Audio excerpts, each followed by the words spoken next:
Selamat datang di Bicara Saham. Saya Ale. Di channel ini, kita akan belajar bersama tentang berbagai berita, analisa, serta tips dan trik dari pasar modal yang mudah dipahami dan diterapkan dalam kehidupan sehari-hari. Sobat investor, hari ini kita akan membahas peluang besar yang mungkin sobat lewatkan di pasar saham, terutama di sektor otomotif. Bayangkan ini, Astra, perusahaan raksasa otomotif Indonesia, sedang berada di titik krusial yang bisa menjadi peluang emas bagi kita. Jadi, apakah sekarang saat yang tepat untuk membeli saham Astra?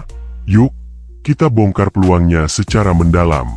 Jangan lupa untuk subscribe dan nyalakan lonceng notifikasi agar sobat investor tidak ketinggalan pembahasan peluang-peluang investasi lainnya.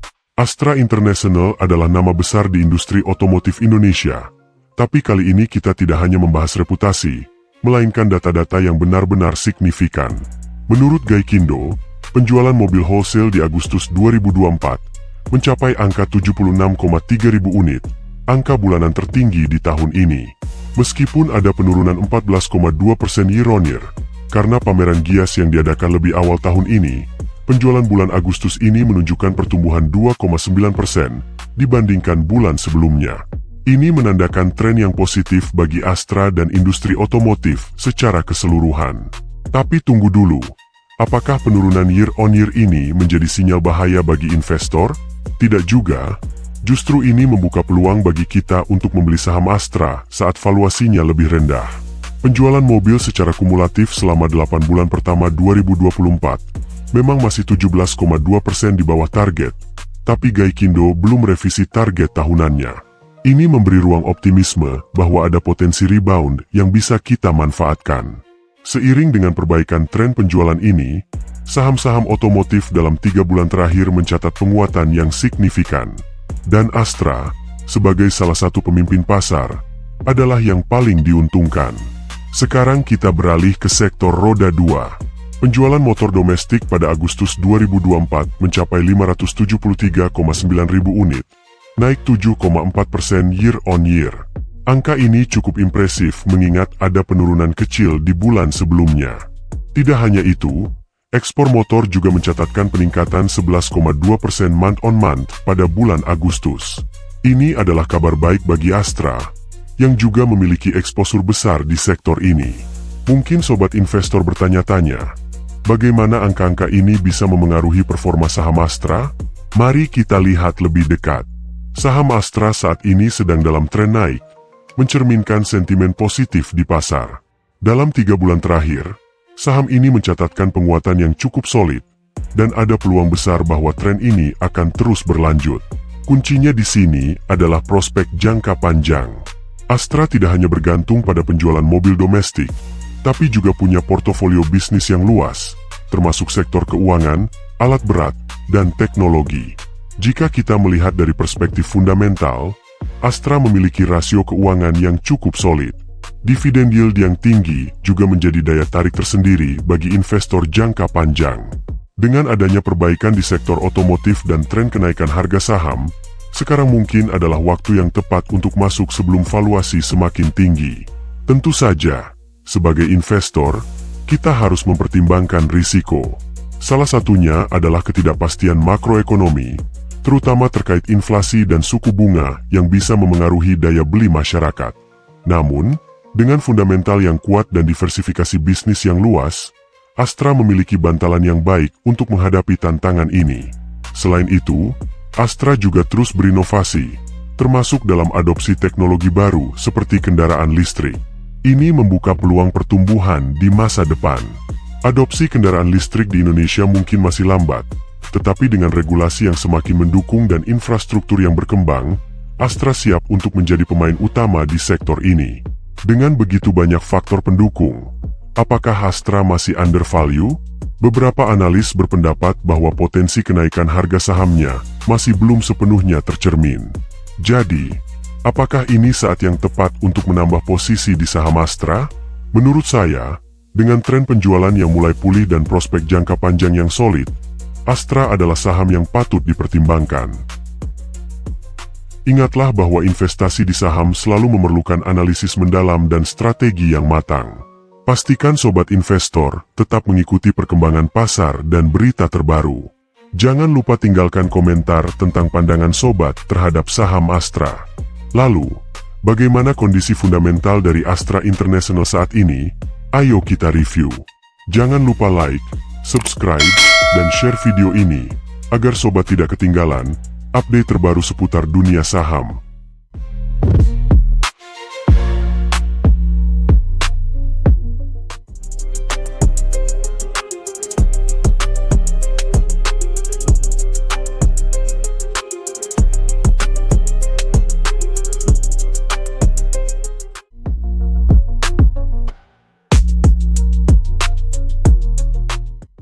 Di sisi lain, ada satu data menarik yang mungkin belum banyak diketahui orang. Di balik kinerja penjualan yang mulai membaik, Astra juga berhasil menambah asetnya secara signifikan. Pada Juni 2024, aset Astra tercatat bertambah sebesar 20,3 triliun rupiah, mencapai total 466 triliun rupiah dibandingkan 445 triliun rupiah di Desember 2023. Pertumbuhan ini bisa jadi sinyal bahwa Astra terus memperkuat pondasi bisnisnya di tengah tantangan pasar. Kira-kira, apa yang menjadi sumber peningkatan aset sebesar ini? Namun, ada hal lain yang cukup mengundang perhatian. Di tengah peningkatan aset tersebut, ekuitas Astra justru mengalami penurunan. Pada Juni 2024, ekuitas tercatat senilai 250 triliun rupiah, sedikit lebih rendah dibandingkan 254 triliun rupiah pada Desember 2023. Penurunan ekuitas ini mengundang tanda tanya. Apakah ini merupakan langkah strategis dari Astra, atau justru sinyal yang harus diwaspadai oleh para investor? Inilah yang membuat saham Astra semakin menarik untuk dicermati lebih dalam. Apa rahasia di balik angka-angka ini? Mari kita bongkar lebih jauh. Namun, di balik penambahan aset tadi, ada satu fakta lain yang harus kita cermati dengan lebih teliti. Liabilitas Astra juga mengalami kenaikan yang cukup signifikan, dari 195 triliun rupiah di Desember 2023 menjadi 211 triliun rupiah pada Juni 2024. Apakah kenaikan liabilitas ini pertanda Astra mengambil langkah berani untuk memperluas bisnis? Atau justru indikasi adanya peningkatan beban utang yang harus mereka tanggung? Pertanyaan ini membuka ruang diskusi menarik seputar strategi manajemen Astra di tengah dinamika ekonomi yang terus berkembang. Tapi yang lebih mengejutkan lagi, di tengah kenaikan liabilitas dan aset, Astra mencatatkan penurunan penjualan bersih sebesar 1,4% pada semester pertama 2024, dari 162 triliun rupiah menjadi 159 triliun rupiah. Penurunan ini mungkin tampak kecil, tapi dengan angka sebesar ini, dampaknya bisa signifikan bagi profitabilitas perusahaan. Apakah ini sekadar fluktuasi jangka pendek? Atau ada faktor fundamental yang lebih dalam? Inilah yang membuat kita semakin penasaran untuk menyelami lebih dalam kondisi keuangan Astra di masa mendatang. Tidak hanya penjualan yang turun, beban pokok Astra juga mencatatkan penurunan tipis, dari 125 triliun rupiah menjadi 124 triliun rupiah di semester pertama 2024. Meski penurunan beban ini terlihat positif di permukaan, pertanyaannya adalah, mengapa hal ini terjadi? Apakah Astra berhasil melakukan efisiensi di tengah tantangan pasar? Atau ada faktor lain yang mempengaruhi pengurangan beban pokok ini?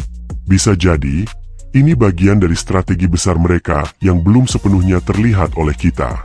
Tapi, hal yang mungkin lebih mengejutkan adalah penurunan laba bruto Astra, dari 36 triliun rupiah menjadi 35 triliun rupiah. Walaupun selisihnya tampak kecil, ini memberi petunjuk bahwa penurunan penjualan telah memengaruhi margin keuntungan mereka. Apakah ini sinyal awal dari pengetatan profitabilitas? Atau justru peluang bagi perusahaan untuk bangkit dengan strategi baru? Disinilah letak ketidakpastian yang membangkitkan rasa penasaran kita sebagai investor. Bagaimana Astra akan merespons tantangan ini di bulan-bulan mendatang? Menariknya, di sisi lain kita melihat adanya peningkatan beban umum dan administrasi Astra, yang melonjak dari 8 triliun rupiah menjadi 9 triliun rupiah. Apakah ini tanda bahwa Astra sedang berinvestasi lebih besar untuk memperkuat operasionalnya? Atau justru sinyal adanya efisiensi yang belum optimal? Peningkatan beban seperti ini bisa saja menjadi pertanda baik, jika diimbangi dengan strategi pertumbuhan yang lebih agresif. Namun, jika tidak dikelola dengan baik, Hal ini bisa menekan profitabilitas di masa depan. Namun, yang tak kalah mengejutkan adalah penurunan beban pajak yang cukup signifikan dari 5 triliun rupiah menjadi 4 triliun rupiah. Penurunan ini bisa jadi karena strategi pengelolaan pajak yang lebih efisien atau akibat penurunan laba yang menurunkan jumlah pajak yang harus dibayarkan. Tapi yang membuat penasaran, apakah Astra mampu memanfaatkan penurunan beban pajak ini untuk memperkuat bottom line mereka, ataukah ini hanya sementara? Ada banyak hal yang bisa terjadi, dan itulah yang membuat kondisi Astra semakin menarik untuk diteliti lebih dalam. Dan di tengah semua dinamika ini, laba periode berjalan Astra menurun dari 23,4 triliun rupiah menjadi 20,4 triliun rupiah. Penurunan sebesar 3 triliun rupiah ini tentunya menarik perhatian. Apakah ini indikasi adanya tantangan serius yang dihadapi Astra? Ataukah penurunan ini merupakan bagian dari strategi jangka panjang mereka? Dengan melihat penurunan laba yang cukup signifikan ini, kita perlu bertanya-tanya, bagaimana Astra akan merespons dan menyesuaikan strategi mereka untuk memastikan pertumbuhan yang berkelanjutan? Namun, meskipun laba periode berjalan menurun, net profit margin Astra tetap berada di angka 9,9% berdasarkan data semester pertama 2024. Ini menunjukkan bahwa meskipun ada penurunan laba, perusahaan masih mampu menjaga margin keuntungan yang stabil. Bagaimana Astra bisa mempertahankan profit margin ini di tengah tekanan yang ada? Apakah ini pertanda bahwa mereka memiliki kontrol yang baik atas biaya dan pendapatan mereka? Atau adakah faktor lain yang memengaruhi profitabilitas mereka? Ini adalah pertanyaan-pertanyaan yang membuat kita semakin ingin tahu tentang masa depan Astra dan strategi yang mereka terapkan. Lebih menarik lagi, jika kita melihat kinerja Astra dari sisi efisiensi aset, return on assets mereka mencapai 6,8% pada semester pertama 2024. Ini berarti, Astra mampu menghasilkan laba yang cukup solid dari setiap rupiah yang diinvestasikan dalam asetnya. Tapi pertanyaannya adalah, apakah efisiensi ini bisa terus terjaga di tengah tekanan yang ada? Apakah mereka bisa mempertahankan momentum ini, atau ada potensi penurunan? Angka ini membuka diskusi menarik tentang bagaimana Astra memaksimalkan aset yang mereka miliki. Tidak hanya itu, return on equity Astra bahkan lebih mengesankan, mencapai 15,9%. Ini menunjukkan bahwa Astra memberikan pengembalian yang kuat kepada para pemegang sahamnya dari setiap rupiah modal yang diinvestasikan. Dengan angka sebesar ini, apakah Astra akan tetap menjadi pilihan favorit para investor jangka panjang? Atau, apakah ada risiko yang mungkin tersembunyi di balik performa yang solid ini? Kombinasi antara return on assets dan return on equity ini jelas membuat kita semakin penasaran dengan strategi manajemen Astra ke depannya. Apakah mereka mampu mempertahankan keunggulan ini di tengah kompetisi yang semakin ketat? Namun, di balik semua angka yang terlihat kuat, ada satu indikator yang tidak boleh kita lewatkan, debt to equity ratio Astra. Saat ini, rasio utang terhadap ekuitas mereka mencapai 106,2% hingga akhir Juni 2024. Angka ini menunjukkan bahwa jumlah utang Astra sudah melebihi ekuitasnya. Apakah ini pertanda bahwa Astra sedang mengambil risiko besar untuk memperluas bisnisnya? Atau justru ada strategi finansial tersembunyi yang belum sepenuhnya kita pahami? Lonjakan rasio ini mengundang tanda tanya besar tentang bagaimana Astra akan mengelola beban utang mereka di masa depan. Namun, di sisi lain, Astra juga menunjukkan bahwa mereka masih mampu menjaga likuiditas dengan baik. Current ratio mereka berada di level 128,1%, yang berarti Astra masih memiliki kemampuan lebih dari cukup untuk memenuhi kewajiban jangka pendeknya. Meskipun angka ini terlihat menenangkan, pertanyaannya adalah, apakah likuiditas ini cukup kuat untuk menghadapi potensi tekanan keuangan di masa depan, terutama dengan rasio utang yang tinggi? Inilah yang membuat situasi Astra semakin menarik untuk diamati. Keseimbangan antara risiko dan likuiditas yang bisa menjadi penentu langkah strategis mereka ke depan. Yang lebih menarik lagi, di balik semua tantangan finansial yang ada, Astra masih mampu menghasilkan arus kas yang solid dari aktivitas operasionalnya. Pada semester pertama 2024, arus kas yang dihasilkan mencapai 30,7 triliun rupiah. Angka ini menunjukkan bahwa, meskipun tekanan datang dari berbagai sisi, operasional inti Astra tetap kuat dan mampu mendatangkan aliran kas yang signifikan. Namun, pertanyaannya adalah, dengan segala tekanan di sektor otomotif dan liabilitas yang meningkat, seberapa lama Astra bisa mempertahankan performa operasional ini? Lebih dari itu, total arus kas Astra juga mengalami peningkatan yang cukup signifikan, dengan nilai total yang bertambah sebesar 11,3 triliun rupiah hingga akhir Juni 2024. Ini menandakan Astra berhasil menjaga keseimbangan arus keuangannya di tengah tantangan pasar. Tapi, yang membuat kita penasaran adalah, bagaimana Astra akan menggunakan peningkatan arus kas ini? Apakah mereka akan menggunakannya untuk memperluas bisnis, atau mungkin untuk mengurangi beban utang yang terus bertambah? Pertanyaan-pertanyaan inilah yang membuat prospek Astra semakin kompleks dan menarik untuk diikuti. Namun, di balik angka-angka arus kas yang mengesankan, Astra juga tampaknya tidak tinggal diam.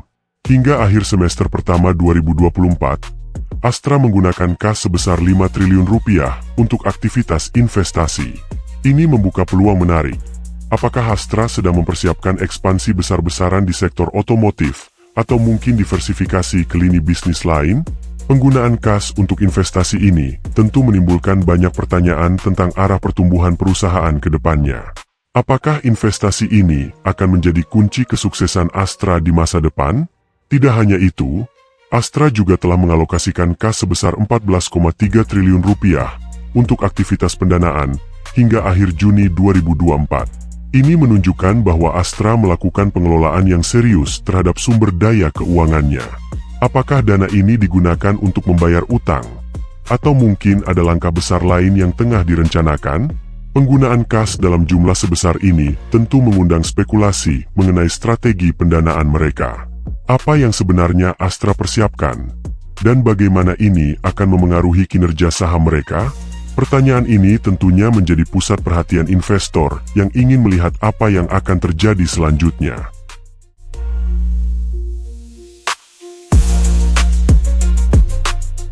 Sobat, sampai di sini video kita kali ini. Bagaimana? Apakah kamu sudah mendapatkan insight yang bermanfaat? Jangan mudah menyerah, dan teruslah belajar. Jika sobat memiliki pertanyaan atau ingin request topik pembahasan selanjutnya, silahkan tinggalkan komentar di bawah. Jangan lupa like, share, dan subscribe channel ini untuk mendapatkan lebih banyak konten edukasi pasar modal yang bermanfaat. Terima kasih sudah menonton, dan sampai jumpa.